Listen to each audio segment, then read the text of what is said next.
जय सिया राम, जय जय सिया राम, जय सिया राम, जय जय सिया राम।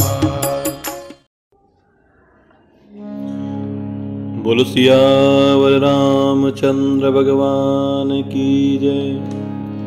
मोर मुकुट बंसी वाले की जय। सौरभ पल्लव सुभग सुठी, किए नील मणि कोरी। हैम बोर मरकत घवरी, लशत पाट मय डोरी। नीलमणि को कोरकर अत्यंत सुंदर आम के पत्ते बनाए और सोने के आम के फूल जो रेशम की डोरी से बंधे हुए बड़े ही सुशोभित हो रहे हैं। रचे रुचिर बर बंद निवारे, मन हो मनोभव फंद सवारे। मंगल कलश अनेक बनाए, ध्वज पताक पट चमर सुहाए। दीप मनोहर मणिमय नाना, जाइन बरनि विचित्र बिताना। जहि मंडप दुल्हिनी बई देही, सोबर ने असीमति कवि केही। ऐसे सुंदर और उत्तम बंदरवार बनाए मानो कामदेव ने ही फंदे सजाए हो। अनेकों मंगल कलश और सुंदर ध्वजा पताका पर्दे और चंवर बनाए, जिसमें मणियों के अनेकों सुंदर दीपक हैं। उस विचित्र मंडप का तो वर्णन नहीं किया जा सकता। कौन ऐसा कवि है जो उस मंडप की सुंदरता का वर्णन कर सके, जहां पर श्री जानकी जी दुल्हन होगी। किसी कवि के पास ऐसी बुद्धि नहीं है कि वह उस मंडप की शोभा का वर्णन कर सके। जिस मंडप में दूल्हु राम रूप गुण सागर, शोभितानु तिहु लोक उजागर। जनक भवन कई शोभा जैसी, ग्रह ग्रह प्रतिपुर देखिए तैसी। जेहि तेरहु तिहि समय निहारी, तेहि लघु लगहि भुवन दस चारी। जो संपदा नीच गृह सोहा, सो बिलो किशोर नायक मोहा। तो जिस मंडप में रूप और गुणों की खान, गुणों के समुद्र श्री रघुनाथ जी महाराज दुल्हे होंगे, वह मंडप तीनों लोकों में प्रसिद्ध होना ही चाहिए।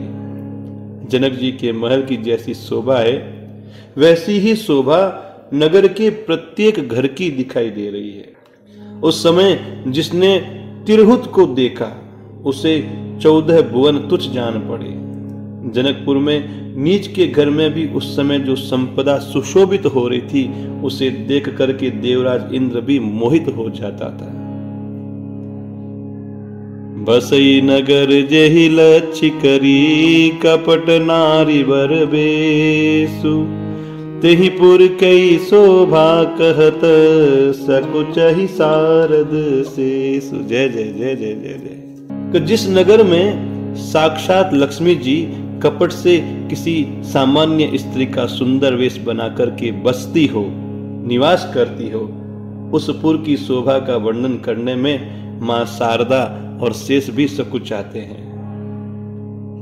अब देखो, जनक जी ने दूतों को भेजा, वे दूत अवधपुरी पहुंच गए हैं। पहुँचे दूत रामपुर पावन, हर से नगर बिलो की सुहावन।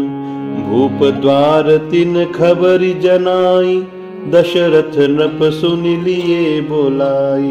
करि प्रणाम तिन्ह पाती दीन्ही, मुदित महिप आपू उठिलीनी। बारी बिलोचन बाचत पाती, पुलक गात आई बरी छाती। जनक जी के दूत श्री रामचंद्र जी की पवित्र पुरी अयोध्या में पहुंच गए। उस सुंदर नगर को देख करके बड़े हर्षित हुए। राजद्वार पर जाकर के उन्होंने संदेशा भेजा। राजा दशरथ जी ने समाचार सुनकर के उन्हें बुला लिया। दूतों ने जाकर के राजा दशरथ जी को प्रणाम किया और वह जो चिट्ठी थी, जो पाती थी, वह उन्हें प्रदान की। राजा बड़े प्रसन्न हुए थे क्योंकि बहुत समय के बाद श्री रघुनाथ जी महाराज का कोई समाचार आया था। तो प्रसन्नता के वश राजा स्वयं खड़े होकर के उस पत्रिका को अपने हाथ में लिया। उस पत्रिका को बांसते बांसते दशरथ जी महाराज के नेत्रों में प्रेम जल आंसू आ गए, आनंद के आंसू आ गए। शरीर पुलकित हो गया और छाती भर आई। रामु लखनूर कर बर चीठी, रही गए कहतन खाटी मीठी। पुनि धरि धीर पत्रिका बाची, हरसी सभा बात सुनी साची। खेलत रहे तहाँ सुधि पाई, आए बर तु सहित हित भाई। पूछत अति स्नेह सकुचाई, तात कहाँ ते पाती आई। हृदय में राम और लक्ष्मण हैं, हाथ में सुंदर चिट्ठी है। अब राजा उसे हाथ में लिए ही रह गए। कितना सुंदर चित्रण किया है, कितना सुंदर चित्रण किया है। जब प्रेम की अधिकता हो जाती है तो व्यक्ति जिससे प्रेम करता है उसके स्वप्न में खो जाता है। दशरथ जी की भी वही स्थिति है। पत्रिका को पढ़ा है और राम और लक्ष्मण के चिंतन में इतने डूब गए कि पत्रिका हाथ में ही है, कुछ बोल नहीं पा रहे हैं। खट्टी मीठी कुछ भी कह नहीं सके, इसमें क्या लिखा हुआ है। फिर मन में धीरज धारण करके उन्होंने पत्रिका को पढ़ा। सारी सभा सच्ची बात सुनकर के हर्षित हो गई। भरत जी अपने मित्रों और भाई शत्रुघ्न के साथ जहां खेलते थे वहीं पर समाचार प्राप्त करके वे आ गए और बहुत प्रेम से सकुचाते हुए पूछने लगे, पिताजी चिट्ठी कहां से आई है? कुशल प्राण प्रिय बंधु दो, अहि कहूं के ही देश। सुनि स्नेह साने बचन, बाची बहुरी नरेश। हमारे प्राणों से प्यारे दोनों भाई कहिए तो सही, सकुशल तो हैं और अभी वे किस देश में हैं? प्रेम से सने हुए ये वचन सुनकर के राजा ने फिर से वह पत्रिका पढ़ करके सुनाई। बोलो सियावर रामचंद्र भगवान की जय।